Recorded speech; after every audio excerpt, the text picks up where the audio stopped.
बहुत समय पहले की बात है। आनंदपुर नामक राज्य में एक राजकुमारी रहती थी जिसका नाम किरण था। वह बहुत सुंदर थी, लेकिन उतनी ही घमंडी भी। राजकुमारी को अपनी सुंदरता पर बहुत गर्व था और वह दूसरों को तुच्छ समझती थी।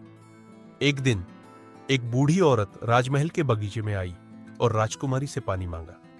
लेकिन राजकुमारी ने उसकी दयनीय हालत देखकर उसका मजाक उड़ाया और कहा, तुम जैसी बदसूरत औरत मेरे महल के पास भी मत आना। यह सुनकर बूढ़ी औरत मुस्कुराई और बोली, कभी कभी सुंदरता के पीछे छिपा घमंड इंसान की असली पहचान छीन लेता है। यह कहकर वह औरत वहां से चली गई। उसी रात जब राजकुमारी ने आईना देखा तो हैरान रह गई। उसकी सुंदरता गायब हो चुकी थी।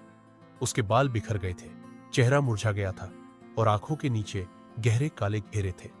वह जोर जोर से रोने लगी। राजा ने राज्य के सारे वैद्यों और जादूगरों को बुलाया, लेकिन कोई भी राजकुमारी की हालत ठीक नहीं कर सका।